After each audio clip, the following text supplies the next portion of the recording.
Puji Bapa Yahweh, kita akan baca firman dari kitab Dua Raja-Raja ya. Kita baca agak panjang sedikit nih. Dua Raja-Raja pasal 18 ayat 1 sampai 12. Kita akan baca semua ayatnya ya. Ini tentang Raja Yehuda, Raja Hizkia. Dua Raja-Raja 18 ayat 1 sampai 12, dan supaya bacaannya sama, kita akan baca sesuai dengan apa yang tertulis di depan ya. Kita baca bersama 3, 4. Dan terjadilah pada tahun ketiga zaman Hosea anak Ela, Raja Yesrael, Hizkia anak As, Raja Yehuda, mulai memerintah. Dia seorang yang berumur 25 tahun pada waktu ia mulai memerintah. Dan dia memerintah selama 29 tahun di Yerusalem. Dan nama ibunya ialah Abi, putri Sakaria. Dan dia melakukan apa yang benar di mata Yahweh, seperti yang Daud leluhur telah melakukannya. Dia menyingkirkan tempat-tempat pemujaan dan meremukkan tugu-tugu berhala, dan menghancurkan asyera-asyera, dan menghancur lulukan ular tembaga yang telah Musa buat, karena sampai masa itu memang Bani Israel masih membakar dupa baginya, dan mereka menyebutnya Nehustan. Dia percaya kepada Yahweh Elohim Israel dan mengikutinya. Tidak ada seorang pun yang seperti dia di antara semua raja Yehuda atau para pendahulunya. Dan dia berpaut kepada Yahweh, tidak menyimpang dari mengikutinya, dan berpegang pada perintahnya yang telah Yahweh perintahkan kepada Moshe. Maka Yahweh menyertai dia, kemanapun dia pergi, dia beruntung. Dan dia memberontak terhadap Raja Asyur dan tidak lagi takluk kepadanya. Dia mengalahkan orang Filistin sampai ke Gaza dan perbatasannya, dari menara-menara penjagaan sampai kota-kota yang berkubu. Dan terjadilah pada tahun keempat zaman Raja Hizkia, itulah tahun ketujuh zaman Hosea anak Ela, Raja Israel, Salmaneser, Raja Asyur, maju menyerang Samaria dan mengepungnya. Mereka merebutnya sesudah 3 tahun. Pada tahun ke-6 zaman Hizkia, itulah tahun ke-9 zaman Hosea, Raja Israel, Samaria ditaklukkan. Nah, Raja Asyur mengangkut orang Israel ke Asyur dan menempatkan mereka di Hala dan di Habor, di tepi sungai Gozan, dan di kota-kota orang-orang Madai, karena mereka tidak mendengarkan suara Yahweh Elohim mereka, dan melanggar perjanjiannya, yakni semua yang Moshe hamba Yahweh telah memerintahkannya. Ya, mereka tidak mendengarkannya dan tidak menaatinya. Amin. Silakan duduk. Haleluya, kita mengucap syukur oleh kasih kemurahan Tuhan. Kita senantiasa dibawa untuk mengenal Tuhan dengan benar ya. Kita lihat di sini, sejak Salomo jatuh dalam dosa. Ya. Ya, karena kebanyakan istri ya. Istrinya berapa? 700, gundiknya 300. Ya. Itu yang tercatat, yang nggak tercatat kita tidak tahu. Ya. Dan firman Tuhan menyatakan seperti yang pernah kita pelajari, oleh karena istri-istrinya inilah dia menyeleweng dari firman. Itulah salah satu sebab ya. Salah satu sebab kenapa Tuhan melarang bangsa Israel kawin dengan bangsa-bangsa lain. Ya. Itu jelas ya. supaya jangan sampai terjadi ya penyelewengan seperti itu. Kalau seorang bangsa Israel kawin dengan bangsa lain yang menyembah kepada berhala, besar kemungkinan mereka tertarik kepada penyembahan berhala. Karena itu memang ada larangannya ya. Kalau kita lihat dalam Ulangan pasal 7 ya. Ayat ketiga. Janganlah engkau berbesan dengan mereka. Anak perempuanmu janganlah engkau berikan kepada anak laki-lakinya. Nah, anak perempuannya janganlah engkau ambil bagi anak laki-lakimu. Jadi memang ada aturan ya. Bangsa Israel adalah bangsa yang tidak boleh kawin dengan bangsa yang lain. Ya. Sedangkan itu kan kalau menurut apa yang dikenal oleh manusia, mereka ini kan masih satu bapak. Satu bapak dengan 12 anak. Jadi kawin antar mereka aja. Ya. Kalau istilah sekarang, oh itu incest nggak boleh loh. Kenyataannya begitu. Kadang-kadang kita terlalu mudah bilang incest segala macam. Ya. Ini kita harus sangat perhatikan bahwa incest itu ya dari dulu, dari zaman Adam ya memang incest. Ya, kalau nggak ada incest ya nggak bisa.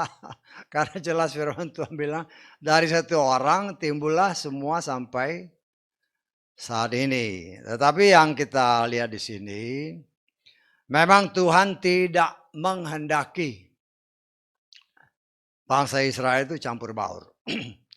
Walaupun dalam kenyataannya sekarang ini ya mereka sudah campur baur. Ya. Karena dosa Salomo yang menyembah kepada berhala, ikut-ikut dengan para istrinya, ya. Akhirnya negara Israel yang tadinya satu menjadi pecah dua. Ya. Pecah dua bangsa.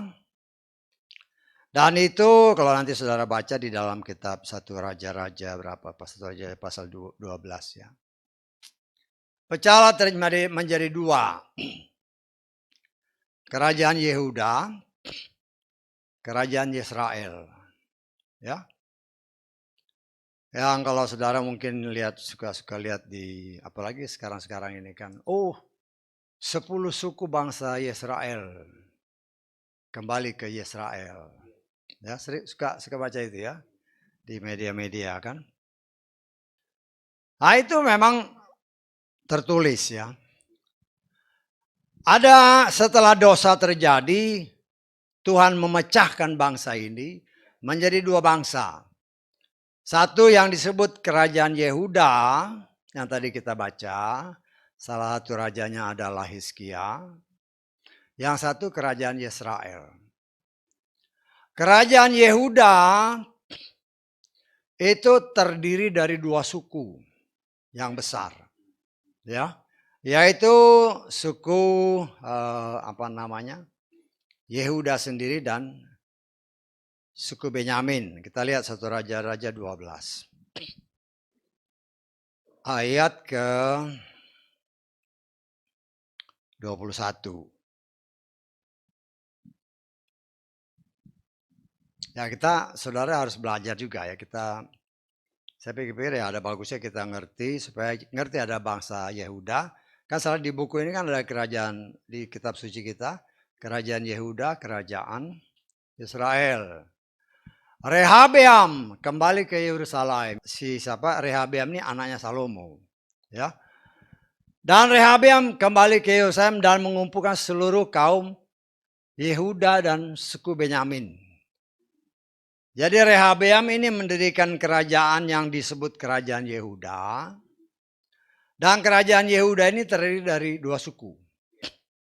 Yaitu suku Yehuda dan suku Benyamin. Ya. Kemudian suku atau kerajaan Israel itu terdiri dari kerajaan Israel ada berapa? Bangsa Israel ada berapa suku? Ini kan dua suku udah. Ya. Tetapi 10 suku dalam bayangan kita, kalau 10 suku berarti yang sisa suku-suku lain. Nah itu yang kita harus mengerti ya. Bahwa karena kemarin kita belajar sudah, tapi belum sampai kepada ayat itu kebetulan ya. Belum sampai kepada ayat itu. Maksudnya begini, karena kalau kita baca di dalam kitab bilangan, ya, maka bangsa Israel itu dari tadinya memang 12 suku, ya. Tetapi karena Yusuf merupakan orang yang sangat dikasihi Bapa Yahweh, Yusuf memperoleh kasih karunia karena hak kesulungan dari anak sulung daripada Yakub itu diputuskan. Karena apa? Karena Ruben menggauli gundik bapaknya. Kemarin kita belum sampai sana ya. Kita baca aja deh. Kejadian pasal 35 ayat ke 22. Dan terjadilah pada waktu Yesrael tinggal di negeri itu, maka Ruben pergi dan berbaring dengan Bilha gundik ayahnya. Dan Israel mendengarnya, adapun anak lelaki Yakub ada 12 ya. Karena ya waktu itu kan si Bilha ini hambanya si Rahel. Rahel mati, kan di atasnya kalau kita ada baca kemarin ya. Rahel itu mati karena ketika dia melahirkan si Benyamin, dia mati. Ya ini mungkin kesempatan dari si Ruben untuk menggauli Bilha, gundik bapaknya. Ya, karena akibat perbuatan ini, maka boleh saya katakan si Ruben ini menjadi, ya boleh dikatakan terkutuk lah ya. Sehingga hak kesulungannya dicabut. Kita lihat di dalam 1 Tawari pasal 5. Ayat ke-1. Dan anak-anak Ruben, anak sulung Yesrael. Karena dia yang sulung, tetapi karena dia mencemarkan tempat tidur ayahnya, hak kesulungannya diberikan kepada anak-anak Yusuf, anak Yesrael. Dan si Sila itu tidak diperhitungkan sesuai dengan hak kesulungan. Saya tanggap. Ini yang menjadi penyebab ketika nanti bangsa Israel mulai memasuki tanah perjanjian, Moshe membagi setiap suku sesuai dengan apa yang Tuhan perintahkan. Tetapi satu hal yang harus kita ingat bahwa khusus suku Lewi, ya, suku Lewi itu tidak menerima bagian warisan. Saya tanggap, suku Lewi nggak punya. Ya, kalau kita baca di dalam Yosua pasal 13, ayat ke-14. Hanya kepada suku Lewi dia tidak memberikan warisan. Persembahan bakaran bagi Yahweh Elohim Israel adalah warisannya, sebagaimana dia telah berkata kepadanya. Artinya, bangsa atau suku Lewi ini, kan ada 12 suku kan. Suku Lewi ini tidak mendapat bagian dari tanah ini. Nggak punya kapling dia. Secara khusus nggak punya kapling. Akan tetapi, ya tentu itu ada sebabnya kenapa. Kenapa? Karena suku Lewi ini adalah suku yang memang Tuhan jadikan imam. Sehingga suku ini harus berada di semua tempat. Saya tanggap. Di semua tempat. Ya. Kalau nanti saudara baca di dalam Yosua pasal berapa ini? Pasal ke-21, nanti saudara baca di rumah lah ya. Nah, itu suku Lewi itu ada di semua daerah. Ada di semua daerah. Ya. Sehingga apabila seringkali kadang-kadang kita bisa kepleset atau bisa salah menafsirkan, ya, salah menafsirkan sehingga kita mengira bahwa seseorang yang disebut umpamanya. Kita ambil contoh aja lah. Ini pernah diajarkan ya. Kita baca 1 Samuel pasal 1 ayat 1. Adalah seorang pria dari Ramataim Sofim, dari wilayah perbukitan Efraim, dan namanya Elkana, anak Yeroham, anak Elihu, anak Tohu, anak Suf, seorang Efraim. Nah, kalau hanya baca ayat ini, orang menafsirkan si Elkana ini orang Efraim. Bisa tangkap saya? Padahal dia bukan orang Efraim, tetapi dia suku Lewi yang ditaruh di daerah Efraim. Saya tangkap.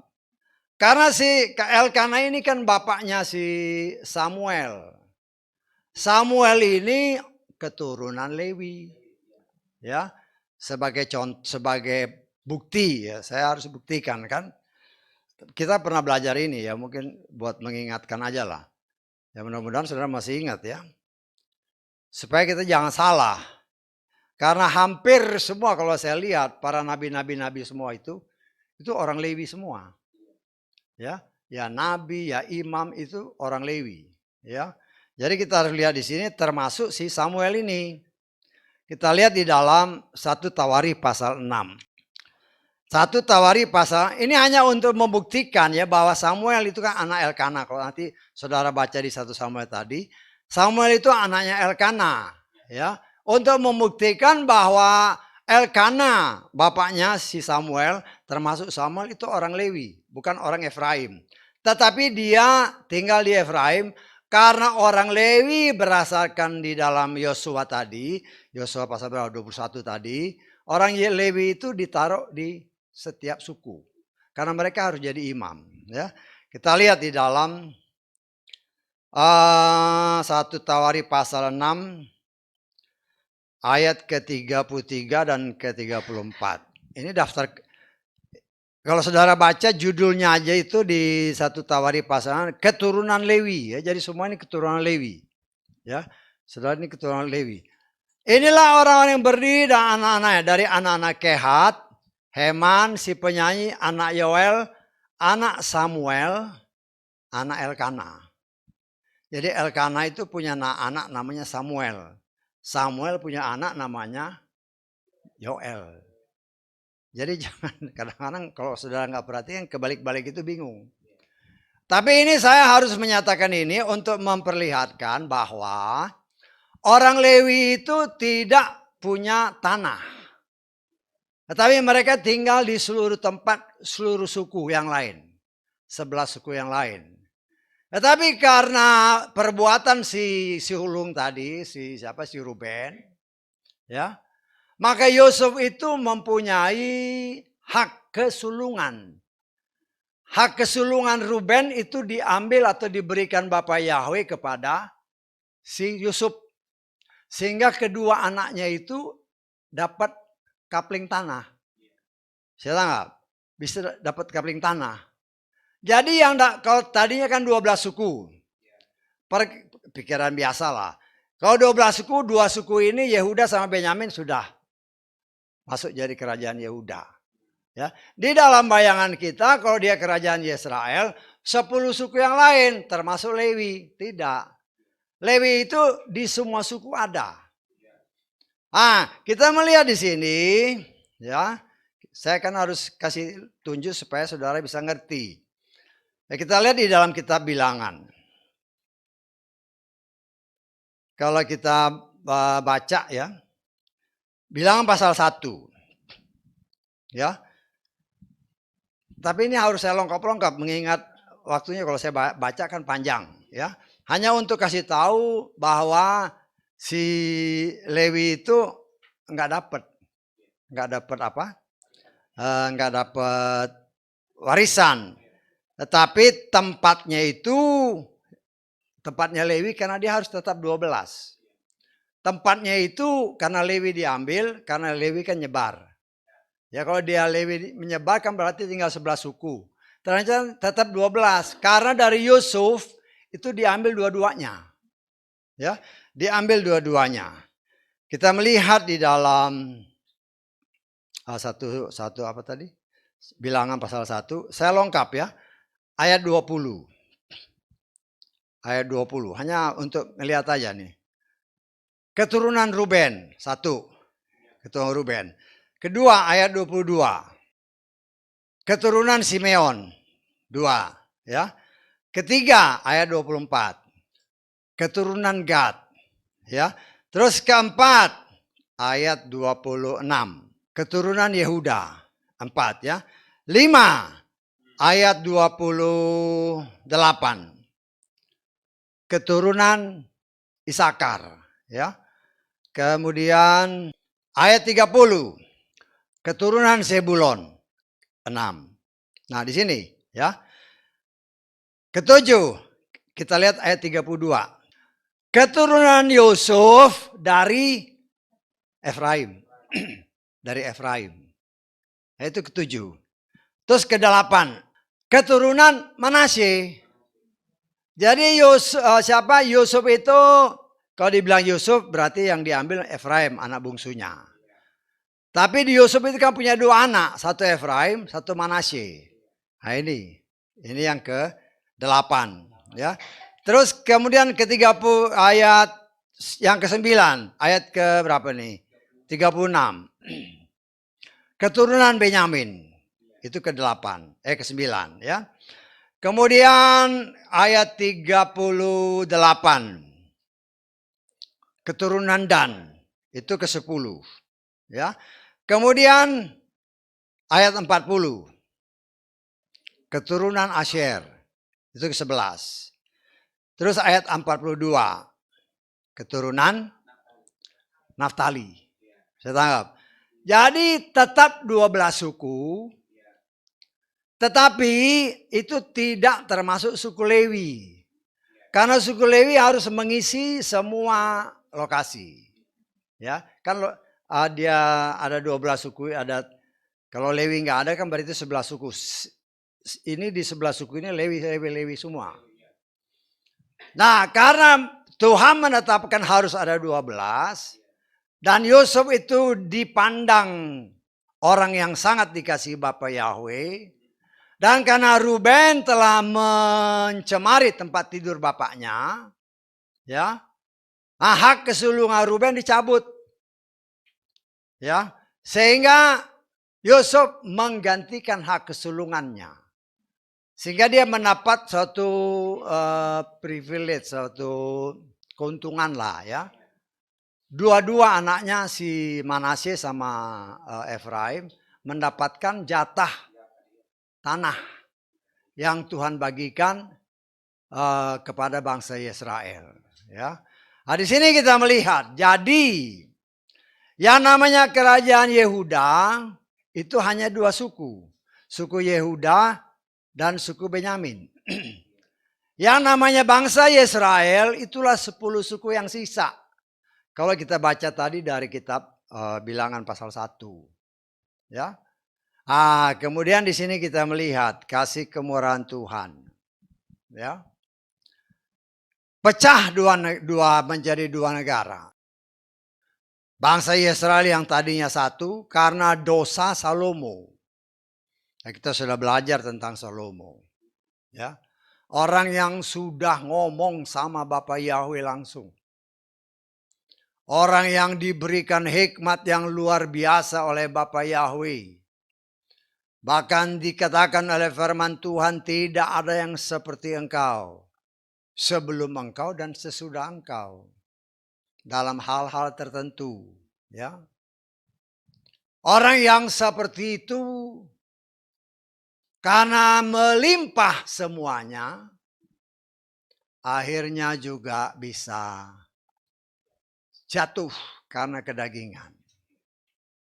Bukan sesuatu hal yang Tuhan tidak sembunyikan sama sekali. Dikasih lihat Salomo ini luar biasa dalam segala hal. Tetapi karena keluar biasaannya dia tidak bisa kontrol diri. Ya dia kawini banyak orang. Dan itulah yang menjadi jerat bagi dia. Akhirnya dia jatuh dalam dosa. Perzinahan rohani yang sangat luar biasa. Ya, saya tidak katakan dia masuk neraka, itu urusan Tuhan. Kita nggak tahu dia masuk kemana kan, itu urusan Tuhan. Ya. Tetapi yang mau kita kasih lihat di sini, ya, Tuhan juga senantiasa menguji orang, siapapun juga. Tuhan itu tidak setia sama orang ya, tapi dia setia sama firman-Nya. Walaupun dikatakan si Salomo ini sangat luar biasa, anugerah luar biasa, hikmat yang luar biasa. Tetapi berpaling dari Tuhan, langsung rusak. Ya, dipecah negara Israel menjadi dua kerajaan.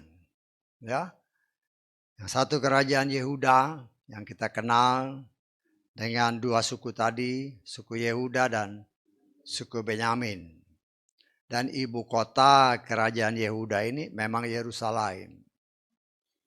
Tetapi 10 suku yang lain itu ada yang kita kenal sebagai kerajaan Israel. Tetapi sayangnya sejak awal, sejak Tuhan berkemurahan menunjuk seorang yang namanya Yerobeam ini, belum apa-apa dia sudah menyeleweng. Menyeleweng dari penyembahan kepada Bapa Yahweh. Kalau kita lihat ya dalam 1 Raja-Raja pasal ke-12. Kita baca mulai ayat 25.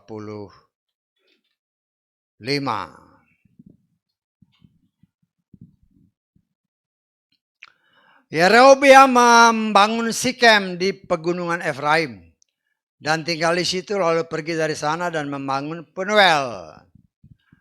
Dan maka berkatalah Yerobeam dalam hatinya, sekarang kerajaan itu akan kembali kepada keluarga Daud apabila rakyat ini naik untuk melakukan pengorbanan di bait Yahweh di Yerusalem.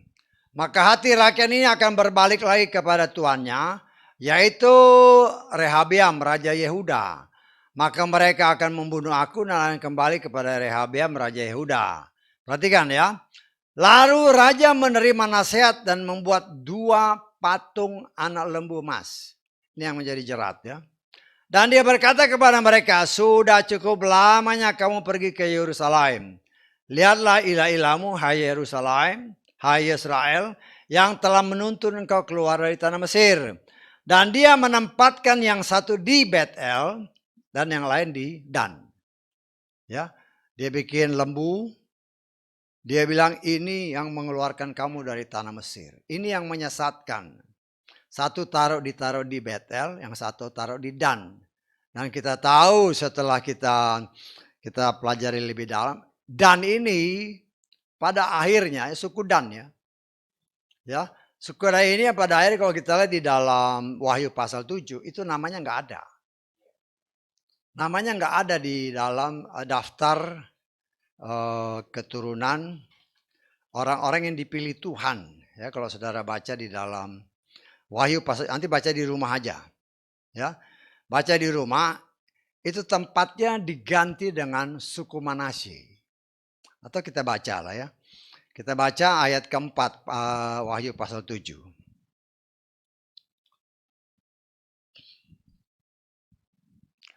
Aku mendengar jumlah mereka yang telah dimeteraikan 144.000 orang. Yang telah dimeteraikan dari setiap suku anak cucu Israel. Pertama suku Yehuda 12.000 orang yang dimeteraikan. Suku Ruben 12.000 orang yang dimeteraikan. Suku Gad 12.000 orang yang dimeteraikan. Suku Asyar 12.000 orang yang dimeteraikan. Suku Naftali 12.000 orang yang dimeteraikan. Suku Manasye, ya. Sebenarnya nggak ada suku Manasye tadinya. Kan anak-anak suku ini kan berdasarkan anak-anak Yakub. Manasye ini bukan anak Yakub, tapi cucunya Yakub. Tetapi karena dosa si siapa? Dan yang tadi di mana patung dibikin, itu membuat mereka akhirnya mengikuti penyembahan kepada berhala. Ya. Karena itu tempatnya diganti oleh Manasye. Suku Simeon 12.000 orang dimeteraikan, suku Lewi dimeteraikan dari suku Isakar 12.000 orang yang dimeteraikan. Sebulan juga 12.000 orang, Yusuf juga 12.000 orang, Benyamin juga 12.000 orang. Total 12 suku 12.000 per suku. Total jadi 144.000 dari suku Israel. Ya, dari suku Israel, dari keturunan Abraham yang dilahirkan oleh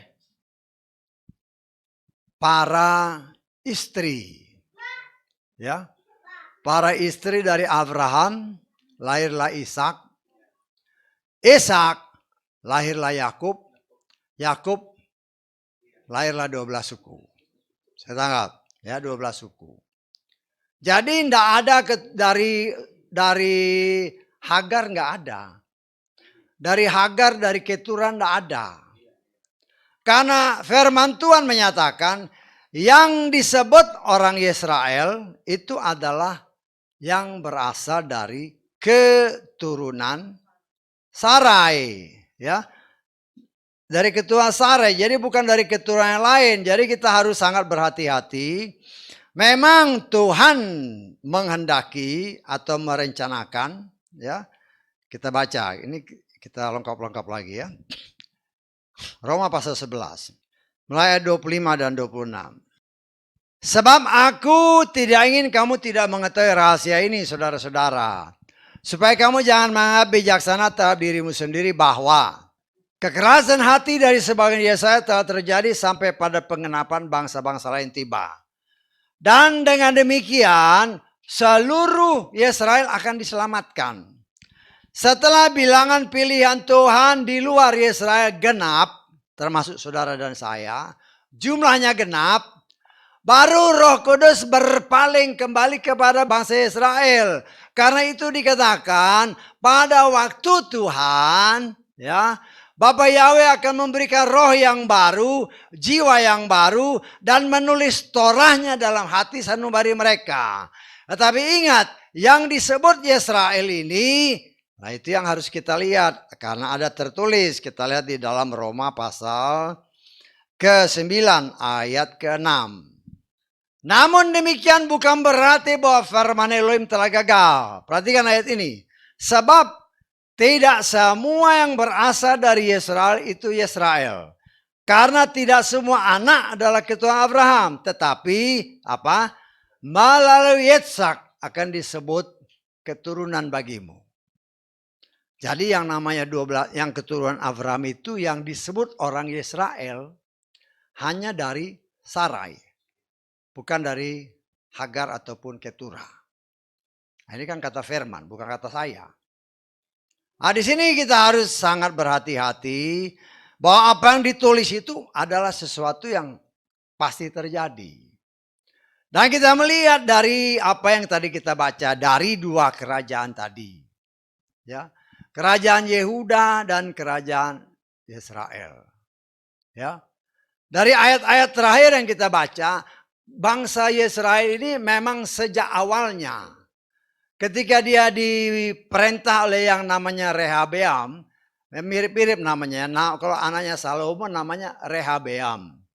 Kalau yang diberi kemurahan Tuhan namanya Yerobeam.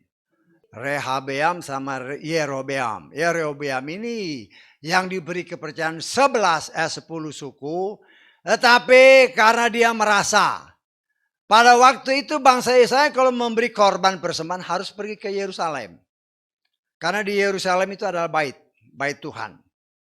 Nah Yerobeam ini melihat kalau 10 suku ini pergi ke Yerusalem, lama-lama bisa-bisa mereka tertarik kembali kepada induknya. Saya tanggap.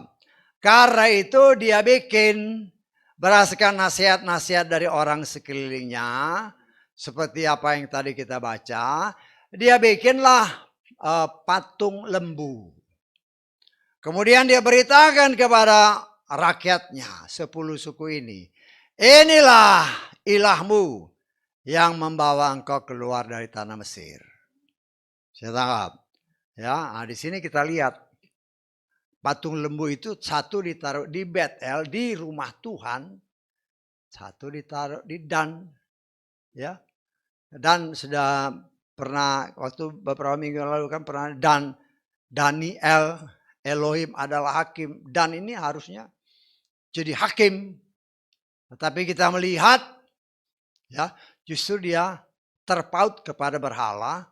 Akhirnya namanya tidak tercantum di dalam 12.000 orang yang diangkat per suku sesuai dengan Wahyu pasal 7 tadi. Tapi ingat itu hanya bangsa Israel ya. Karena banyak kan juga pengajar, oh berarti cuma 144.000 yang diangkat. Itu hanya bangsa Israel. Belum termasuk orang-orang yang di luar Israel, termasuk saudara dan saya. Ya, kalau orang Yesaya itu sudah firman 144.000 yang diangkat berdasarkan firman itu. Lah saudara bisa bayangkan sekarang ini penduduk Israel berapa? Sekitar 8 atau 10. Ya, itu yang di sana, yang di Israelnya. Tetapi kan bangsa ini sudah terpecah ke seluruh pelosok muka bumi. Kan ada juga yang di Indonesia yang mempunyai DNA dari Abraham dan Sarah, dari Yakub, ya. Lo kalau di total berapa? Mungkin 10-20 juta kita nggak tahu. Bisa tangkap saya. Lo katakanlah 10 juta dari seluruh dunia ya. Yang pasti diangkat berdasarkan firman hanya 144.000 orang. Loh bagaimana yang lain? Lah. Ayat firman Tuhan dalam Roma tadi pasal 11. Seluruh Israel, ini kan firman bukan kata saya. Seluruh Israel diselamatkan. Kita harus melihat itu loh. Bagaimana jadinya? Loh itulah kita lihat ya. Kita lihat lagi dalam Roma pasal 11 tadi. Ayat ke-26. Dan dengan demikian, perhatikan ayat ini. Seluruh Israel akan diselamatkan. Ini firman bukan kata saya. Tetapi berdasarkan kitab Wahyu pasal 7 tadi, hanya 144.000 orang Israel yang diangkat. Yang disebut Israel hanya anak-anak Yakub, bukan dari yang lain. Lah, terus kemana yang lain? Kalau kita perkirakan di seluruh dunia, totalnya 10 juta. Lah itulah yang kita tafsirkan berdasarkan firman Tuhan, juga tertulis dalam Wahyu pasal 7. Ya, ini pernah disinggung beberapa waktu yang lalu, kan masih ingat nggak itu? Ya, kita lihat di dalam Wahyu pasal 7, ayat ke-9.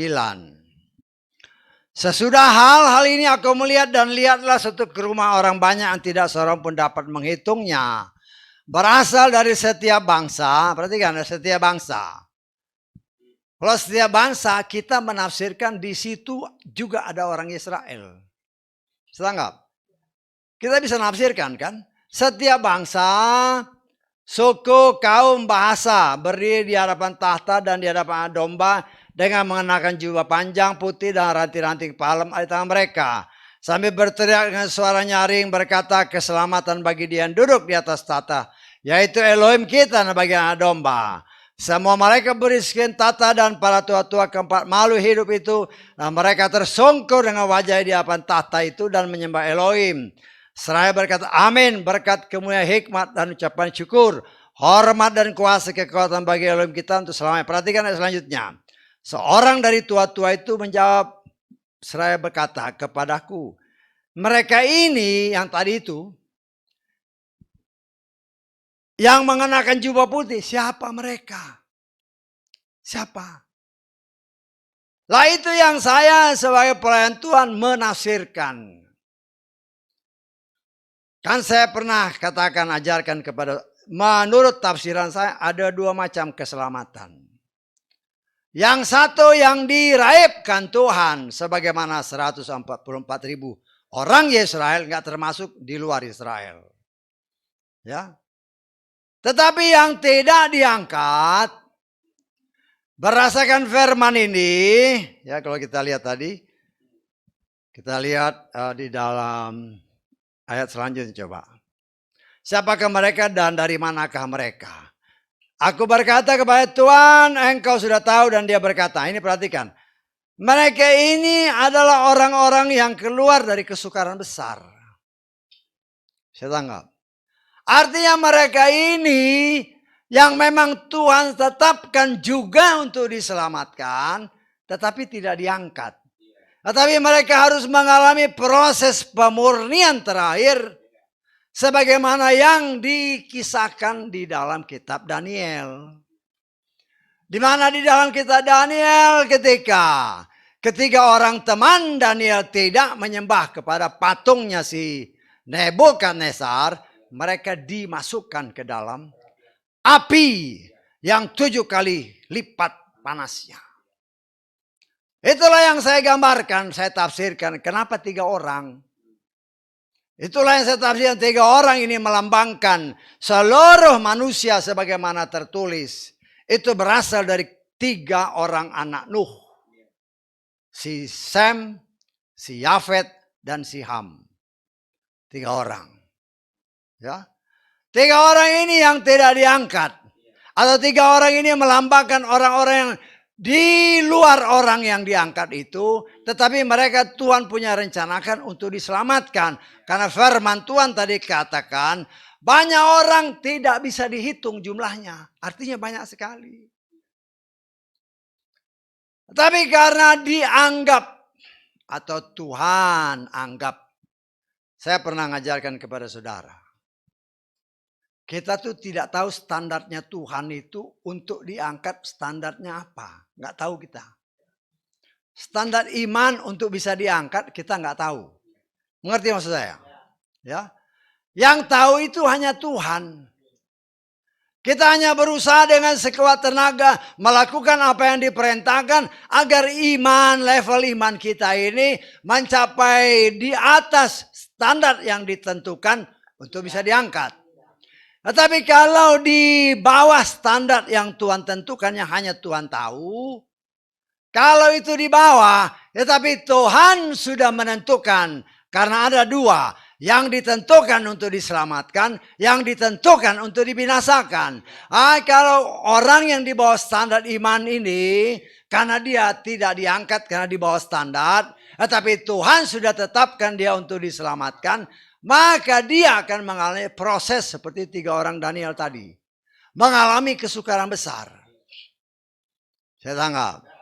Lah kita mengimani jangan sampai ke sana. Kita mengimani supaya level iman kita ini di atas standar yang kita tidak lihat dengan mata kita. Tapi Tuhan yang tahu. Karena itu kita belajar, kita memohon pertolongan Roh Kudus untuk memampukan kita melakukan semua apa yang tertulis dengan benar menurut pertolongan Roh Kudus. Karena apa yang kita anggap benar belum tentu 100% benar dalam pandangan Tuhan, belum tentu. Dan kita hanya bisa berusaha. Ya. Dan karena itu dikatakan oleh firman Tuhan, kerjakanlah keselamatanmu sendiri. Nah, saudaraku yang dikasih oleh Bapa Yahweh, kita melihat apa hubungannya dengan yang kita baca tadi kan? Firman Tuhan menyatakan dalam 2 Raja-Raja 18 ini. Kita baca ayat ke-5 lah, atau mulai ayat 3 ya. Dan dia atau si siapa? Hizkia melakukan apa yang benar di mata Yahweh seperti Daud leluhurnya. telah melakukannya. Dia menyingkirkan tempat pemujaan, meremukkan tugu-tugu berhala, menghancurkan asera-asera, menghancurkan ulat tembaga yang telah Musa buat. Sampai pada masa itu Bani Israel masih membakar dupa. Kita pernah belajar kan, ada ular tembaga, ya. Nah itu disembah-sembah sampai saat ini. Artinya sudah berapa ratus tahun. Ini ratusan tahun ya. Dari zaman Moshe, kemudian kan zaman Yosua, kemudian kan zaman hakim-hakim. Dari zaman hakim-hakim, baru hakim terakhir Samuel. Setelah Samuel baru raja-raja. Artinya ratusan tahun barang ini disimpan dan disembah. Nah, saudara bisa bayangkan, saya mencoba menafsirkan. Karena itu, mayat Musa itu Tuhan yang kubur. Karena bangsa Israel sangat-sangat memuja Mose. Kalau seandainya dia mati, dikubur di tempat yang diketahui oleh bangsa Israel, mungkin kuburannya disembah. Bisa tangkap maksud saya? Karena itu dengan cara Tuhan, walaupun firman Tuhan katakan, Moshe mati, Tuhan yang mengubur. Tidak ada seorang pun yang bisa tahu tempatnya. Tetapi saya percaya kalau memang dia bilang dikubur, ya pasti dikubur. Ya. Karena kalau dia dikubur di suatu tempat yang diketahui tempatnya, pasti disembah-sembah. Nah itulah yang Tuhan hindarkan. Nah di sini kita melihat, di dalam ayat kelima kita baca seterusnya. Ya, perhatikan ayat ini. Dia atau Hizkia percaya kepada Elohim, Yahweh Elohim Israel, dan mengikutinya. Perhatikan ayat ini. Tidak ada seorang pun yang seperti dia di antara semua raja Yehuda atau para pendahulunya. Dari zaman Raja Yehuda yang pertama, si Rehabeam anaknya Salomo, sampai masa dia. Tidak ada seorang raja Yehuda pun yang seperti Hizkia. Yang takut sama Tuhan dan yang melakukan apa yang Tuhan perintahkan sesuai kehendak Tuhan. Sehingga jangan heran saudaraku yang dikasih oleh Bapa Yahweh. Apabila kita lihat di ayat selanjutnya. Kita baca ayat ke-6. Dia berpaut kepada Yahweh, tidak menyimpang dari mengikutinya. Dia berpegang pada perintahnya yang telah Yahweh perintahkan kepada Moshe. Perhatikan ayat 7. Maka Yahweh menyertai dia. Kemanapun dia pergi, dia apa? Beruntung. Kalau kita mau, jangan hanya baca ini, tapi kita coba lihat bagaimana supaya saya pun bisa melakukan seperti apa yang dilakukan oleh Hizkia. Bukan saja berpaut, tetapi melakukan semua yang Tuhan perintahkan sesuai kehendaknya dan upahnya. Karena dia hidup di dalam Tuhan. Maka apapun yang dikerjakannya berhasil dan menghasilkan. Ya artinya kalau kita mau hidup berhasil ya lakukanlah perintah Tuhan. Ya. Walaupun kita coba melakukannya, seringkali yang kita lakukan itu belum tentu sempurna seperti yang Tuhan kehendaki. Tapi kita harus belajar terus untuk mempraktekkan semua apa yang Tuhan perintahkan tanpa cacat, tanpa celah. Bagaimana? Karena itu Tuhan menghendaki. Bagaimana sih kita bisa melakukan kehendak Tuhan? Ya. Kita melihat saudaraku yang dikasih oleh Bapa Yahweh. Seluruh firman itu saling berkaitan, ya, saling berkaitan, ya. Dan kalau kita lihat kebenaran firman Tuhan di dalam, kita lihat di dalam 1 Korintus pasal 7. Kita baca, kalau bisa saudara baca semua, tapi kita baca karena ada hal yang Tuhan mau kasih lihat ya. Kita baca ayat 32. Aku ingin agar kamu hidup tanpa kekhawatiran. Pria yang tidak menikah memikirkan hal-hal yang dari Tuhan. Bagaimana dia akan berkenan kepada Tuhan. Akan tetapi, nah ini yang Tuhan mau kasih ingat. Pria yang menikah, dia akan memikirkan hal-hal dunia, bagaimana dia akan berkenan kepada istrinya. Demikian juga seorang istri dan seorang gadis itu dibedakan. Wanita yang tidak menikah memikirkan hal-hal mengenai Tuhan, supaya dia menjadi kudus, baik tubuh maupun rohnya. Tetapi wanita yang menikah, dia memikirkan hal-hal dunia, bagaimana dia akan berkenan kepada suaminya. Yang Tuhan mau kasih lihat namanya suami istri ya. Dalam kenyataan hidup. Wajar apabila seorang suami mengasihi istrinya dan sebaliknya. Dan mereka saling mengenal satu sama lain. Mengerti kekurangan dan kelebihan pasangan hidupnya. Ya. Artinya dengan mengenal dengan benar, masing-masing berusaha untuk menyenangkan pasangan hidupnya. Betul nggak? Lah inilah yang Tuhan kehendaki dalam kehidupan kita sebagai anak-anak Tuhan. Supaya kita bisa menyenangkan hati Tuhan, ya kita harus kenal dia dengan benar. Sebagaimana tertulis 2 Petrus pasal 1, kita baca ayat kedua. 2 dan 3. Anugerah dan damai sejahtera kiranya dilipat gandakan bagimu dalam pengenalan penuh akan Elohim dan Yeshua Tuhan kita. Ayat ketiga. Sebagaimana kekuatan ilahinya maka segala hal untuk kehidupan dan kesalehan telah dianugerahkan kepada kita lewat apa? Pengenalan penuh akan Dia yang telah memanggil kita melalui kemuliaan kebajikan. Kenapa tadi saya ambil dari 1 Korintus 7, kita melihat seorang suami ataupun istri. Mereka saling mengenal dan saling mau menyenangkan pasangan hidupnya. Kenapa begitu? Karena mereka saling kenal. Tahu, wah ini kalau saya beli ini, suami saya suka, istri saya suka. Karena dia kenal penuh kebutuhan suaminya atau istrinya. Demikian juga hubungan kita dengan Tuhan. Tuhan menghendaki saudara dan saya mengenal Dia dengan penuh supaya kita dapat menyenangkan hati Tuhan dengan melakukan firman-Nya dengan benar. Bukan dengan kebenaran kita, tetapi sebagaimana yang tertulis.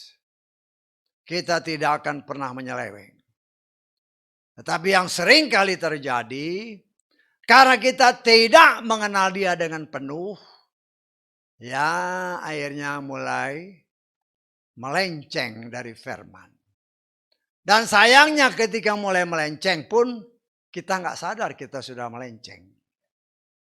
Kenapa? Karena tidak pernah mengoreksi diri. Karena sesungguhnya kita belum mengenal Dia dengan penuh. Tetapi Tuhan menghendaki saudara dan saya mengenal Dia penuh. Karena itu dikatakan kalau kita perhatikan ayat ketiga. Ya. Ayat ketiga ini. Sebagaimana kekuatan ilahinya maka segala untuk kehidupan dan kesalehan telah dianugerahkan kepada kita lewat pengenalan penuh. Kalau kita mau hidup dalam kesalehan. Kalau kita mau hidup. Apa tadi? Kita lihat di atas tadi. Ya. Ayat ketiga. Ya. Untuk kehidupan kita dan untuk kesalahan kita. Supaya kita hidup benar. Itu hanya bisa kita praktekkan. Kalau kita kenal Dia dengan penuh. Kalau enggak bisa. Lah bagaimana? Ada tertulis. Itulah gunanya. Firman Tuhan itu ditulis. Supaya kita bisa baca. Dan kita bisa mengimani. Dan kita bisa praktekkan dalam hidup. Kalau enggak bisa. Kita jangan merasa puas bahwa kita sudah beribadah. Kita mempunyai satu tujuan. Selamat. Dan keselamatan itu hanya akan terjadi apabila kita mau melakukan apa yang Tuhan perintahkan. Dan standar keselamatan untuk bisa diangkat hanya Tuhan yang tahu. Loh, kalau kita di bawah standar, mungkin kita selamat. Tetapi tidak diangkat. Bisa tangkap maksud saya enggak? Karena kita enggak tahu standarnya, yang tahu itu hanya Tuhan. Nah terus bagaimana? Apa kita membabi buta? Tidak, lakukanlah semua apa yang tertulis dengan benar. Pengenalan penuh untuk kehidupan dan kesalehan kita dapat melakukannya kalau kita mengenal dia dengan penuh. Siapa itu dia? Dia itu firman. Firman itulah yang menyelamatkan kita. Kita tidak buat apa saya capek-capek berkoar-koar. Kalau saya juga tidak mempraktekkan apa yang tertulis, apa yang diberitakan melalui mulut bibir ini. Kan ada tertulis dalam 1 Korintus 9. Capek-capek aku berkhotbah. Akhirnya aku gak selamat. Buat apa? Gak ada gunanya. Tetapi kewajibanku sebagai pelayan Tuhan mewartakan apa yang kudapat dari Tuhan. Untuk kita sama-sama bergandengan tangan mencapai tingkat pengenalan penuh akan Tuhan. Dan iman kita melampaui standar untuk bisa diangkat oleh kasih kemurahan Tuhan. Nah itulah yang kita imani. Jangan kita hanya pengangkatan, tapi nggak diangkat. Kan nyesek namanya. Kan banyak orang Kristen, udah mau pengangkatan. Koreksi diri dulu, layak nggak engkau diangkat? Kita harus koreksi diri kan. Layak nggak aku diangkat. Tetapi kalau kita berkata dalam hatiku, dalam hati kita pribadi lepas pribadi. Berusaha melakukan semua yang tertulis dengan benar. Memang kita tidak lihat standar iman kita. Tetapi karena kita mau mempraktekkan apa yang tertulis. Sesuai dengan pengetahuan, hikmat yang Tuhan berikan. Yang Roh Kudus berikan. Dan yang Roh Kudus menolong kita melakukannya. Maka iman kita akan semakin bertambah. Sampai titik yang memang sudah tetapkan. Engkau akan diangkat. Nah itulah yang harus kita capai. Jadi kita bukan hanya berkoar-koar pengangkatan. Lah pengangkatan masih melakukan hal-hal yang gak benar ya kita kan koreksi diri. Ya, kita koreksi diri karena masih ada hal-hal yang harus kita akui. Kelemahan-kelemahan yang kadang-kadang kita gak sadar. Ya, tetapi itulah kebaikan Tuhan ketika kita gak sadar kita ada kelemahan. Ada aja kan orang yang ngomong kamu mesti begini. Loh kita kalau lihat benar juga. Cuma kadang-kadang kan dikasih tahu. Ya kadang-kadang gengsi. Ya. Padahal kan Tuhan punya berbagai macam cara untuk mengoreksi umatnya. Bahkan melalui anak-anak kecil pun kita bisa dikoreksi. Ya, kita bisa dikoreksi oleh Tuhan untuk kita terus menerus oleh kasih kemurahan Tuhan. Dengan pertolongan Roh Kudus. Firman yang kita baca, yang kita dengar, kita coba praktekkan dalam hidup. Karena kita tidak akan pernah bisa merubah diri kita dengan kekuatan sendiri. Hanya firman yang saudara dan saya dengar. Hanya firman yang saudara dan saya baca, meditasikan.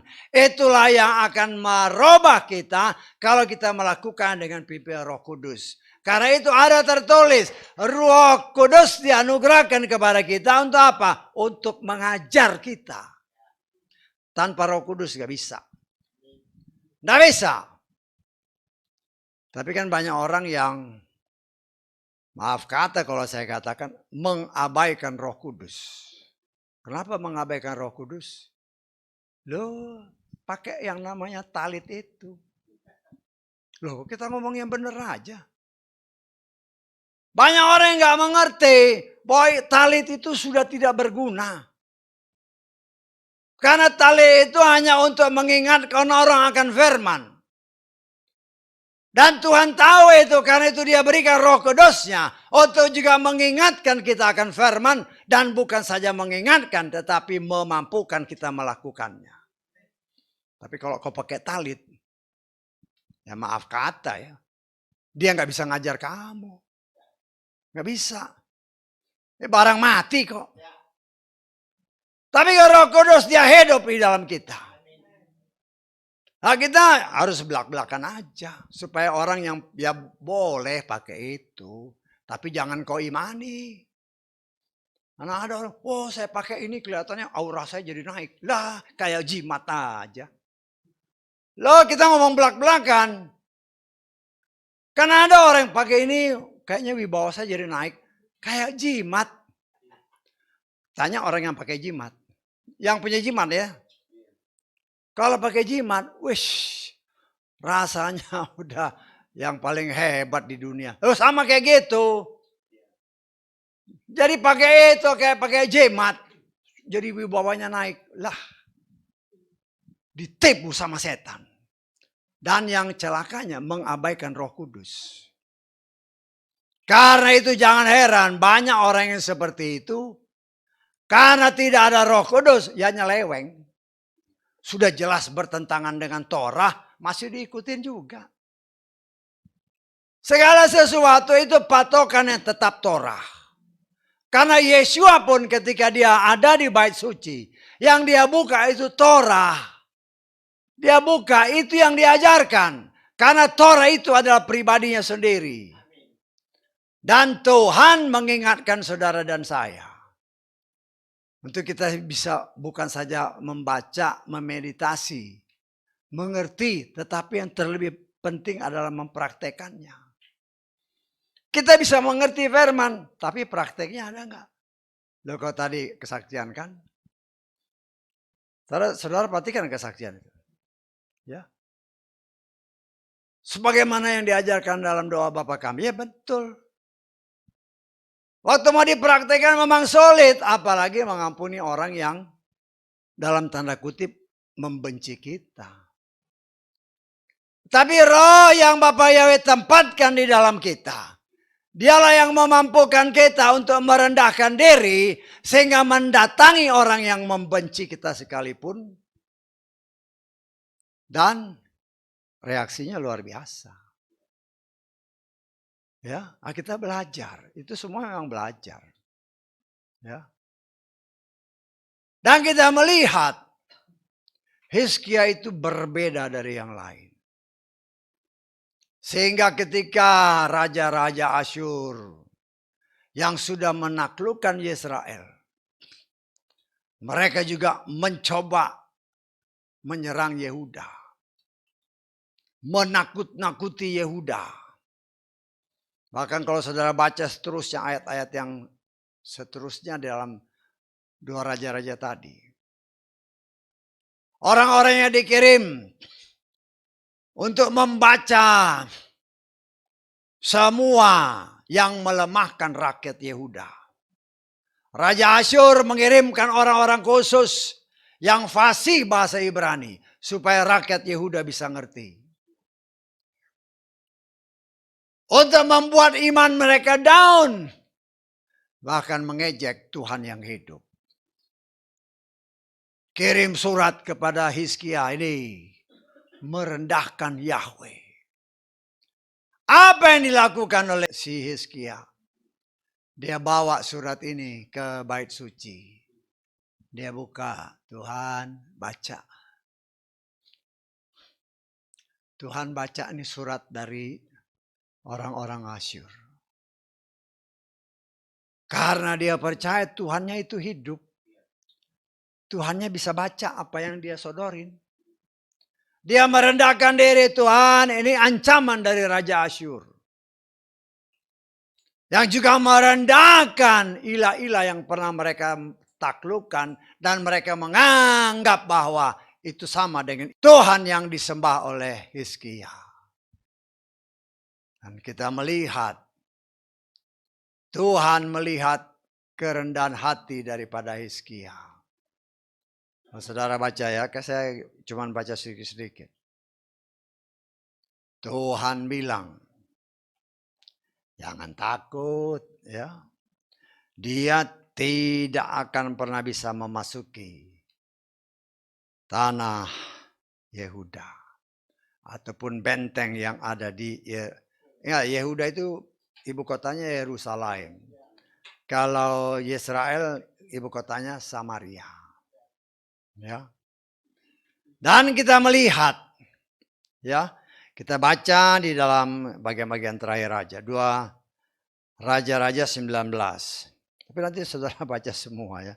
Termasuk yang tadi saya katakan dia ke bait suci, dia bawa surat itu nanti saudara baca. Kita baca kita lengkap. Di dalam 2 Raja-Raja 19 kita baca mulai ayat 32. Beginilah Yahweh berfirman mengenai Raja Asyur. Ia tidak akan masuk ke kota ini dan tidak akan melepaskan anak panah ke sana. Juga dia tidak akan mendatangi dengan perisai dan juga dia tidak akan menimbun tanah menjadi tanggul untuk mengepungnya. Perhatikan, melalui jalan dari tempat ia datang, ia akan pulang. Tetapi dia tidak akan masuk ke kota ini, firman Yahweh. Karena aku akan apa? Memagari kota ini dan menyelamatkannya. Kemarin-kemarin kita sudah berkali-kali ngomongkan bagaimana Tuhan memagari Yakub, bagaimana Tuhan memagari si Ayub. Nah, di sini juga dipagari untuk menyelamatkannya demi aku dan demi Daud hambaku. Perhatikan ayat 35. Maka terjadilah pada malam itu malaikat Yahweh keluar. Lalu apa? Membunuh 185.000 orang di dalam perkemahan Asyur. Keesokan harinya pagi-pagi mereka bangun dan tampaklah semuanya menjadi satu hari. 185.000 orang mati. Ya. Kalau kemarin kan sampar penyakit pandemi kemarin. 100.000 aja nggak nyampe kan, 10.000 pun nggak tahu nyampe nggak. Ini 185.000 satu malam. Kita melihat apa di sini? Demi orang yang dia kasihi. Bagi Tuhan dia bunuh yang lain nggak apa-apa. Karena kan banyak di luar sana, Tuhan itu kan maha kasih, nggak mungkin dia bunuh. Lupa. Banyak orang lupa. Berdasarkan investigasi lah kalau saya boleh katakan. Penyelidikan teolog terkenal. Ketika zaman Nuh, ditafsirkan orang sudah lebih dari 5 miliar. Ditafsirkan ya bisa aja lah. Namanya nafsir ya boleh-boleh aja. Atau kalau kita mau kurangin katakanlah 1 miliar lah. Sedangkan kita kan ya orang boleh nafsirkan 5 miliar ya boleh-boleh aja. Tapi seandainya katakan cuma 1 miliar. 1 miliar yang selamat itu hanya 8 orang. Dan karena itu seringkali saya katakan kepada saudara, orang di luar sana, mereka mengatakan Tuhanmu jahat, Tuhanmu kejam. Lihat itu, bunuh. Hati-hati. Kalau saudara ditanya gitu harus tahu jawabnya. Bisa tahu saya? Ya. Kita harus bisa menjawab dengan firman, bukan hanya asal jawab. Ya. Jadi kita harus sangat berhati-hati, kan ada orang yang ngomong kayak gitu. Tuhanmu itu kejam. Itu lihat raja-raja dia bunuh, dia habisin semua. Loh secara akal manusia, memang itu ya kelihatannya benar. Ya. Tetapi kita melihat, ya, kita harus jawab dengan firman. Kalau tadi saya katakan, katakanlah jumlahnya 1 miliar. Hanya 8 orang yang selamat. Terus bagaimana jawabnya? Apakah Tuhan kita kejam? Nah, jawabnya ada di sini. Ya. Di dalam Kejadian pasal 8. Ayat ke-20.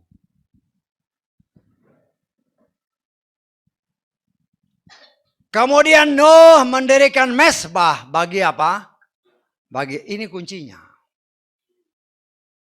Ya. Nuh mendirikan mesbah bagi Yahweh artinya Nuh membawa keluarganya beribadah kepada Yahweh. Artinya hanya orang yang percaya kepada Yahweh itu yang Bapak Yahweh selamatkan. Yang sekian ratus juta, 1 miliar dikurangin 8 orang, itu dimusnahkan oleh Tuhan, gak apa-apa. Karena Tuhan yang menciptakan semua itu. Kalau Tuhan menciptakan, tentunya Tuhan mengendaki bahwa ciptaannya menyembah Dia. Tetapi yang disembah adalah berhala. Karena itu bagi Tuhan dimusnahkan semua.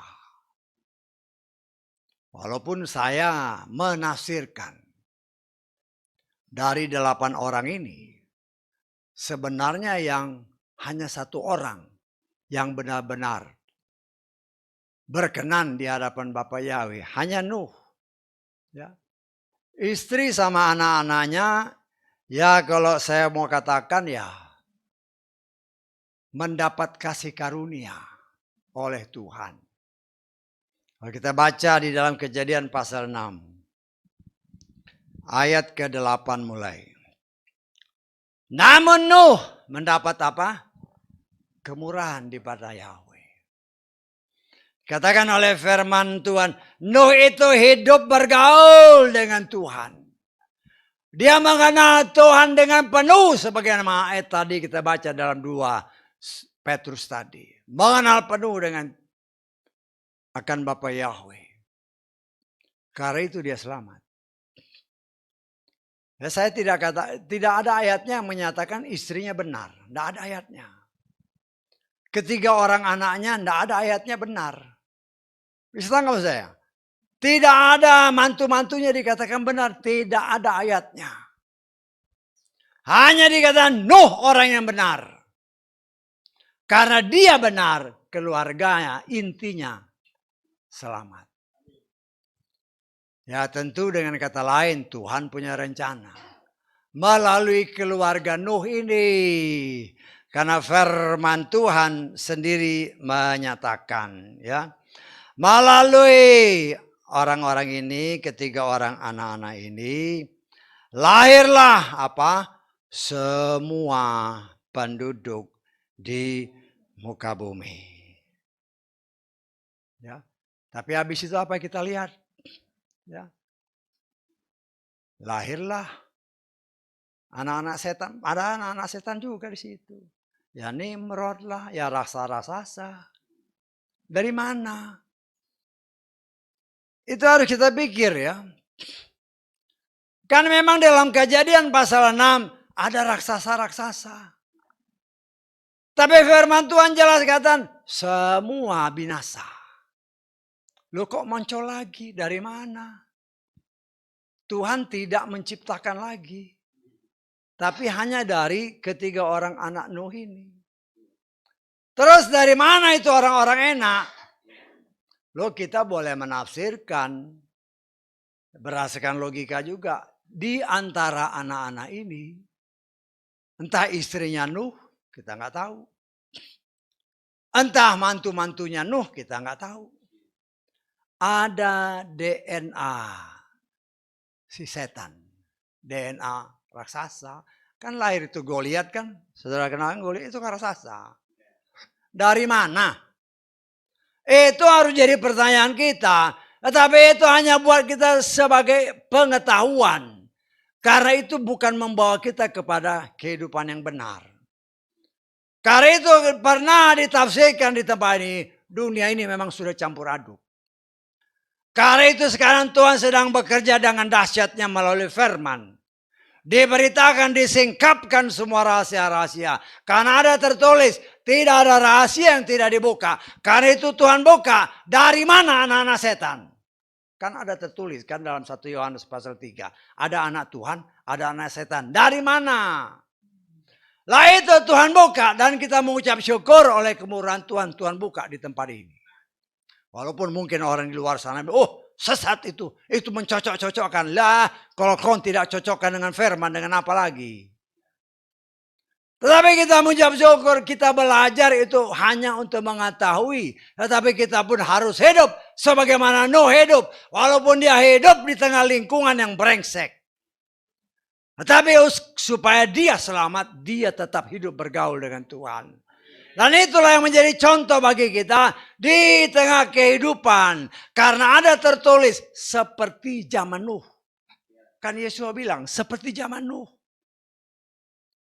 Artinya kita pun harus hidup seperti Nuh hidup. Yaitu bergaul dengan Tuhan. Supaya ketika waktunya. Ketika Nuh diangkat dengan perahu bahtera. Dia selamat. Kita pun ketika kesukaran besar akan melanda dunia. Kita pun diaibkan Tuhan. Bukan dengan bahtera yang seperti dibuat Nuh. Tapi dengan roh Bapa Yahweh yang mengangkat kita. Karena itu kita contoh. Hizkia. Dia mau tidak mau hidup seperti pendahulu-pendahulu tidak. Dia berbeda. Kata firman Tuhan. Dan pembelaan Tuhan luar biasa. Walaupun bentengnya sudah dikepung dalam satu malam. Bagi Tuhan. Karena Hizkia orang pilihan. Dia bunuh. Tuhan kirimkan malaikat sorgawi. 185.000 penyembah berhala. Orang-orang Asyur mati dalam satu malam. Dan kita melihat dalam cerita ini. Kalau saudara baca seterusnya. Tentang Hizkia. Dia juga bisa jatuh sakit. Ya artinya orang pilihan bisa sakit. Ya bisa sakit. Tapi yang kita mau lihat adalah. Ketika hal itu terjadi. Ya. Bagaimana Tuhan mengutus Nabi Yesaya. Kita baca di dalam 2 Raja-Raja 20. Ayat 1. Pada masa itu Hizkia jatuh sakit. Hampir mati. Ya. Lalu Nabi Yesaya anak Amos menjenguknya dan berkata kepadanya. Perhatikan ini. Beginilah firman Yahweh. Beginilah Yahweh berfirman. Berpesanlah kepada keluargamu. Karena engkau akan mati. Akan hidup. Ya. Ya saya ngomong berdasarkan firman Tuhan. Bilang sama Hizkia, engkau mati. Kasih pesan buat keluargamu. Tetapi kita melihat ayat selanjutnya. Dalam ayat kedua. Hizkia memalingkan mukanya ke dinding berdoa kepada Yahweh dengan berkata. Aku berdoa kepadamu ya Yahweh. Ingatlah bagaimana aku telah hidup di hadapanmu dalam kebenaran. Dan dengan hati yang saleh. Dan aku telah melakukan apa yang baik di matamu. Lalu menangislah Hizkia dengan terseduh-seduh. Perhatikan ayat selanjutnya. Maka terjadilah Yesaya belum keluar dari pelataran tengah. Firman Yahweh datang kepada yang mengatakan, berbaliklah. Kamu harus mengatakan kepada Hizkia pemimpin umatku. Beginilah Yahweh Elohim Daud leluhurmu berfirman. Aku telah mendengar doamu. Dan aku telah melihat air matamu. Dan lihatlah, aku akan menyembuhkan engkau. Engkau akan pergi ke bait Yahweh pada hari yang ketiga. Aku akan menambah umurmu 15 tahun lagi. Ya. Karena begitu dekatnya dia dengan Tuhan. Ya. Tuhan sudah bilang kamu mati. Ya. Tetapi karena doa orang yang benar. Kan dikatakan aku dengar doamu. Aku lihat air matamu. Aku akan sembuhkan. Dia balik. Dia bilang Yesaya kau balik. Bilang sama si Hizkia. Kau akan sembuh. Bahkan bukan saja sembuh. Umurmu akan kutambah 15 tahun. Ya. Saya kalau ingat ini. Ya saya pernah saksikan kan bagaimana bapak saya mengalami ini. Ya. Mengalami hal ini. Ya saya lihat ya kita kan sebagai anak melihat juga iman orang tua kan. Saya kan pernah saksikan waktu beberapa tahun yang lalu lah. Ya. tahun 60-an begitu, masih tahun 60-an lah kan. Bapak saya sama kakak saya sama saudara-saudara lain jalan-jalan keliling Pulau Jawa ini. Kemudian di Cirebon, nginep kan dulu jalan masih jelek. Dari Jakarta ke sana bisa 5-6 jam ke Cirebon. Kalau sekarang kan paling 2-3 jam udah nyampe. Ya malam, kadang malam tidurlah di hotel.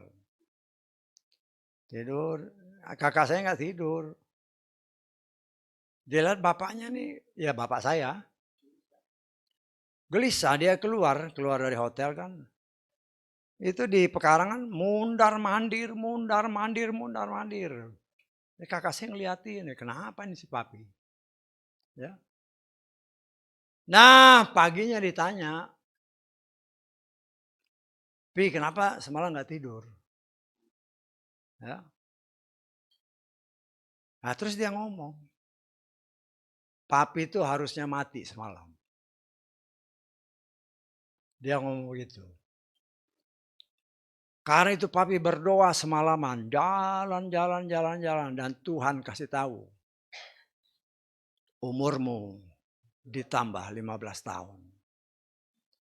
Dan itu memang terjadi. Waktu bapak saya meninggal, saya kasih ingat, kakak saya ingat gak? Oh iya, persis 15 tahun. Ya saya hanya membayangkan, kalau kita hidup bergaul dengan Tuhan, air mata kita berharga di mata Tuhan. Doa kita didengar. Artinya ini yang ribuan tahun yang lalu masih terjadi sampai sekarang. Masih terjadi. Lah disinilah kita melihat apa yang ditulis, apa yang kita alami berdasarkan kitab Korintus itu menjadi pengajaran bagi saudara dan saya supaya kita mencontoh apa yang baik, contoh apa yang tidak baik, contoh supaya kita tidak melakukan. Saya tanggap. Itulah gunanya firman Tuhan katakan semua ini ditulis. Karena itu kita belajar untuk mengenal Bapa kita dengan seutuhnya, dengan penuh dan dengan benar. Dan belajar mempraktekkan firman itu dengan pimpinan Roh Kudus, bukan dengan pakai otak sendiri, tapi dengan pimpinan Roh Kudus. Nah, Roh Kudus akan mengajar kita. Nah, saya percaya saudaraku yang dikasih oleh Bapa Yahweh. Ya memang orang pilihan pun punya kelemahan. Ya, termasuk Hizkia ini. Ya ketika Raja-Raja Babylon datang atau Raja Babylon datang, dia kasih lihat ini. Seluruh isi istananya dikasih lihat. Datanglah teguran dari Tuhan. Semua apa yang kau kasih lihat akan diambil oleh Babylon, oleh musuh-musuhmu. Ya artinya kadang-kadang kita sebagai orang pilihan bisa timbul kesombongan. Tuhan benci orang sombong. Itu tertulis. Nah, kita belajar merendahkan hati setiap hari. Belajar mengenal Tuhan dengan benar. Dan belajar hidup melakukan apa yang dia laksanakan. Karena saya percaya waktu kedatangan Tuhan sudah sangat dekat. Kita sudah pernah belajar perhitungan-perhitungan berdasarkan apa yang tertulis kan. Saya tidak mengajarkan apa yang nggak tertulis, apa yang tertulis kita tafsirkan. Dan memang itu sudah sangat dekat. Semua tertulis. Orang di luar sana nggak percaya ya itu hak mereka. Ya, namanya penafsiran memang belum tentu 100% benar. Tetapi saya percaya dengan penafsiran yang ada membawa kita juga hidup semakin berjaga-jaga. Memang waktunya dekat. Sangat dekat. Ya, ini sudah bulan Juni. Bentar lagi tahun 24. Enggak? Tahun 24. Saya pernah lihat ada orang, wah, kasih peta kan, perkiraan. Tahun 23 pengangkatan. Dasarnya apa? Saya nggak tahu, pernah nggak saudara ada orang yang bikin grafik gitu kan. Wah, pengangkatan Ini sekarang masa kesukaran pertama 3,5 tahun. Pengangkatan masa kesukaran 3,5 tahun. Dasarnya apa? Dasarnya nggak sesuai firman. Tidak ada di dalam kitab Wahyu. Kesukaran itu dibagi 2 ya, nggak ada. Di dalam kitab Wahyu hanya 3,5 tahun kesukaran, nggak ada 3,5, nggak ada. Nggak ada 3,5 tahun kesukaran terus pengangkatan kesukaran yang kedua, nggak ada itu ayatnya. Karena kesukaran yang pertama 3,5 tahun yang pertama dari 7 minggu. 7 kali 70 minggu. Kan kita sudah belajar dari kitab Daniel. Minggu yang terakhir 7 hari. Setengah minggu. Pertengahan minggu sudah digenapkan oleh Yeshua. Karena itu kita meyakini Yeshua itu 3,5 tahun dia melayani. Kemudian kitab Daniel menyatakan. Di sana Yeshua dikatakan oleh kita Daniel korban dihentikan. Yeshua disalib. Artinya 3,5 tahun itu sudah lewat. Tinggal 3,5 tahun yang terakhir yang saya menafsirkan. Itulah yang akan terjadi sesuai dengan apa yang tertulis dalam kitab Wahyu. Tidak ada di dalam kitab Wahyu seminggu. Karena mereka kan 70 minggu itu kan, 70 minggu Daniel. Yang 69 sudah digenapi, tinggal yang 1 minggu ini. 1 minggu ini di kitab Wahyu setengah-setengah, tidak ada ayatnya. Ya, karena itu saya berani menyatakan bahwa apa yang ditulis oleh orang itu nggak benar, nggak sesuai dengan apa yang tertulis. Ya. Nah, kalau saudara mau baca, ya, itu Daniel itu mengungkapkan banyak tentang sampai kedatangan Yeshua. Tetapi masa setelah dari zaman Yeshua sampai akhir, itu semua dalam kitab Wahyu. Nah, kita mengucap syukur sudah banyak yang Tuhan buka dari semua kitab-kitab itu. Ya walaupun ya berkali-kali karena nanti di flashback lagi kan untuk menyegarkan ingatan kita. Supaya jangan kita ketipu dengan banyak tafsiran-tafsiran yang menurut saya itu salah. Karena saya pernah lihat kan, oh ini kok pengangkatan, tahun 23 pengangkatan. Jadi 3,5 tahun kesukaran pertama, pengangkatan, terus 3,5 tahun, loh mana ayatnya? Nggak ada ayatnya. Nggak bisa. Karena itu saya berani katakan, itu enggak, saya mengajarkan kepada saudara, orang di luar sana sih ya, itu urusan mereka. Tapi sebagai gembala dalam jemaat, saya harus berani katakan kepada jemaat, itu menurut saya tafsirannya salah. Tidak benar. Karena jelas dalam kitab Daniel 3,5 tahun yang pertama, korban dihentikan itu sudah dilakukan oleh Yeshua. Tinggal 3,5 tahun yang terakhir. Untuk menggenapi 1 minggu yang terakhir. 1 minggu kan 7 hari. 3,5 hari sudah digenapkan oleh Yeshua. Tinggal 3,5 hari. Dan yang turun itu bukan Yeshua. Kalau Yeshua yang turun, bangsa Israel tetap tidak percaya kepada Yeshua. Sampai sekarang kan. Beberapa minggu yang lalu kan saya beritahu saudara. Di parlemen mereka. Ada orang yang mengusulkan siapa yang mengajarkan Yeshua itu ditangkap. Mereka nggak percaya. Kenapa? Karena belum waktunya. Karena nanti akan datang waktu Tuhan berikan kepada mereka roh yang baru, jiwa yang baru, menulis Torah dalam hati sanubari mereka, baru mereka percaya dan mengakui Yeshua itu Tuhan. Karena itu saya merasa yakin. Waktu kedatangan Tuhan sudah sangat dekat. Orang Israel sudah banyak yang kembali. Tinggal tunggu waktunya. Ya. Nah, kita hanya berjaga-jaga. Supaya kita benar-benar didapati tidak bercacat celah. Saya sebagai pelayan Tuhan berkewajiban hanya mengingatkan. Saya nggak bisa paksa. Lo kok nggak bisa? Lo Tuhan aja nggak maksa, kan terserah kan. Mau ibadah ya oke, nggak ibadah ya nggak apa-apa. Ya, Tuhan pun juga seperti itu. Ibadah, ya terserah kan. Ibadah kan mau datang, kalau enggak ya enggak. Apa Tuhan paksa? Enggak. Kalau Tuhan mau paksa ya gampang aja. Tapi itulah bentuk kasih Tuhan. Tuhan tidak mau paksa. Tapi semua dilakukan karena kasih. Ya, karena kita kasih kenapa? Kasih kepada Tuhan ada tertulis, yaitu melakukan semua perintahnya. Salah satu perintahnya, beribadahlah kepada Bapa Yahweh dengan hormat dan takut. Firman yang mengatakan jangan menjauhi pertemuan-pertemuan ibadah. Itu perintahnya. Kalau orang nggak mau ya nggak apa-apa. Ya, kadang-kadang saya sebagai pelayan Tuhan, kadang-kadang ada rasa gimana ya, ya.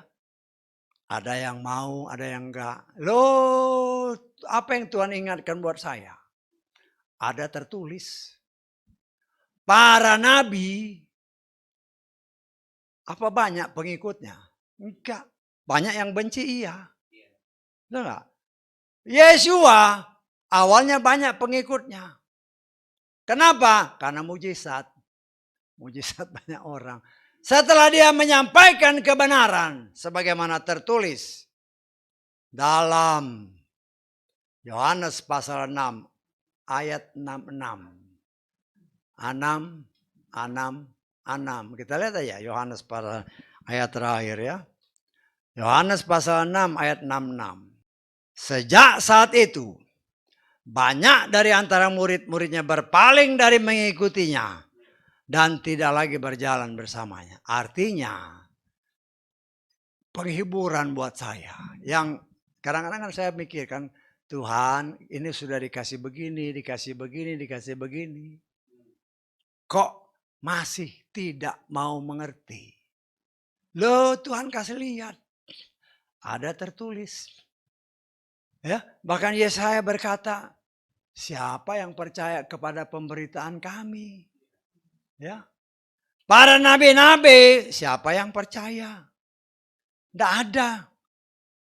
Karena yang dikatakan oleh para nabi-nabi itu sangatlah keras. Dan orang nggak mau yang keras-keras. Maunya yang enak-enak. Ya. Terus Tuhan mengingatkan lagi. Apa yang Tuhan ingatkan? Yesua aja waktu dia melakukan mujizat ya banyak orang. Tetapi ketika dia mulai memberitakan firman yang keras, ayat-ayat ini terjadi. Semua lari. Ya. Saya terus terang, saya mendapat penghiburan karena saya merenungkan. Kayaknya firmannya nggak ada yang salah. Tapi memang saya akui keras. Kenapa keras? Karena hati kita keras. Ada tertulis, firman itu bagaikan palu godam, juga api yang menghanguskan. Semakin keras hatimu, maka palu godamnya pun akan semakin besar. Kalau engkau pilihan, kalau enggak ya enggak. Ya ini ayat terakhir lagi nih. Yesaya 53, ayat 1. Siapakah yang telah percaya kepada pemberitaan kami? Kepada siapa kalangan Yahweh telah dinyatakan. Nah, seringkali kalau ada masalah dalam hidup, kan saya sebagai pelayan Tuhan, kadang-kadang saya mengevaluasi, ya apa yang diberitakan itu benar atau enggak. Tetapi banyak kebenaran yang diberitakan justru tidak disukai orang. Orang nggak suka yang benar. Tetapi yang tipu-tipu sedikit, lah ini dia. Loh ini kenyataan.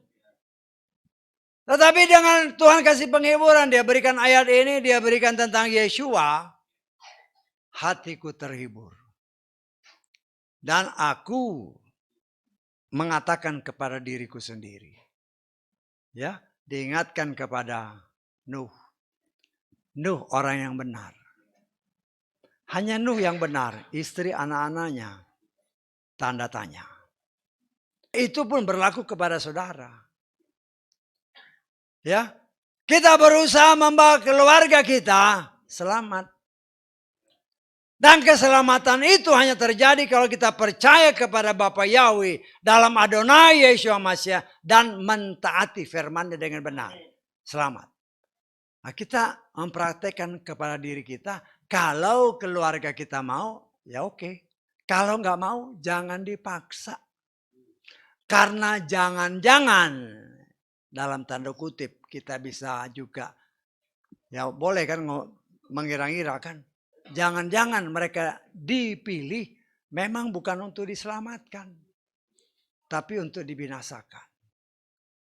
Dengan penghiburan-penghiburan seperti itu, akhirnya ya saya beranggapan, loh yang penting kewajibanku beritakan apa yang benar. Bagaimana respon orang, itu bukan urusanku. Tetapi firman itu yang akan bekerja. Kalau orang pilihan dengan firman yang benar, pasti dia akan sambut. Tetapi kalau bukan, ya itu urusan seseorang dengan Tuhan. Haleluya, amin. Mari kita bangkit berdiri.